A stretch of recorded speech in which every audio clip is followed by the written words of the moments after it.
I'm very tough on the clock, except to my chairman and my ranking member of the full committee, so you take the time you need. Let me quickly, if I may, ask one question for myself, Dr. Collins.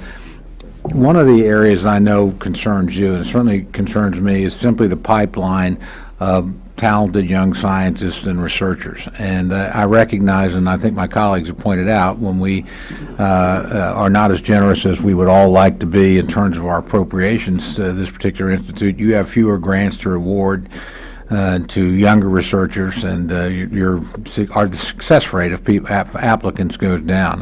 This was really made aware of this recently by a good friend of mine, Dr. Scorton, who's the president of Cornell, but the incoming president of the Smithsonian. And I asked him why in the world was he leaving a wonderful place like Cornell, this capstone job. Smithsonian's a great job. But actually the thing he said that concerned him in the future of science was exactly this. He said, I've got some brilliantly talented young people, and obviously they enjoy teaching, but they want to research. They want to get things done, and we're not giving them the opportunities that they need to have, and that's going to cost us down the road. So I'd like to know, number one, your assessment, but number two, what are the things that we ought to do? What are the things you're doing now to make sure that we engage the next generation of scientists that will hopefully match the accomplishments of this distinguished panel in their respective areas? Mr. Chairman, thank you for the question. This is the issue that wakes me up at night when I try to contemplate the future of where biomedical research can go in the United States. We have such amazing scientific opportunities. Some of them I'm sure we will continue to discuss during this hearing. But yet our most critical resource is not, pieces of equipment or buildings. It's the people, and particularly this next generation of researchers. They are full of ideas and vision, and yet they are finding themselves facing a situation that is the least supportive for that vision in 50 years. And they look ahead of them and see the more senior scientists struggling to keep their labs going and having rejection after rejection of grants that previously would have been supported, and they wonder, do we really want to sign up for that? And many of them, regrettably, are making the decision to walk away and to do something else.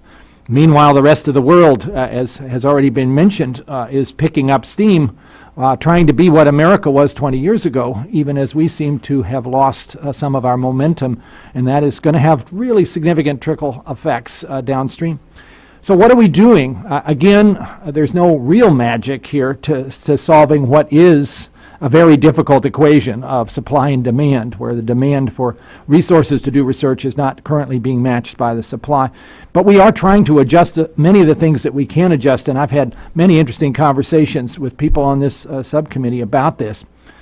One thing we're doing is to try to be sure that that first application from a new investigator gets a special effort to get funded beyond what would happen if they simply competed with people of larger experience.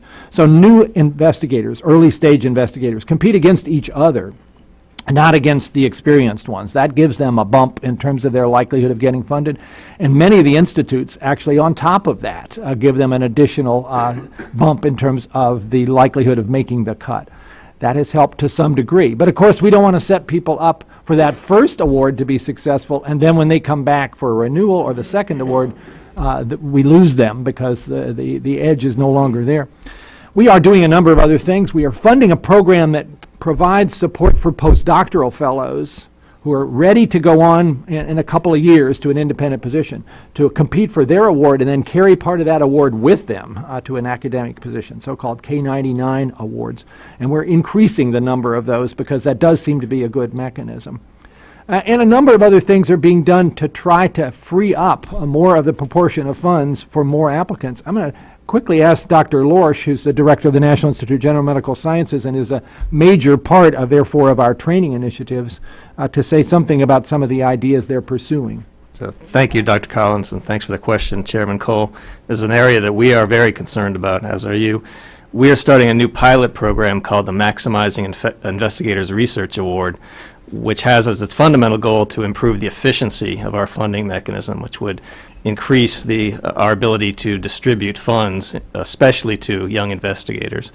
It would also have several other targets. One would be to improve the stability of funding for these investigators, because if they're constantly at risk of losing their funding, clearly that's not an ideal situation. It would improve the flexibility for investigators to follow new research questions as they arise. And we think it would improve their ability to take on ambitious research projects and follow them in a creative manner. But efficiency, I think, is the key. Thank you very much. I want to move next to my friend, the ranking member from Connecticut.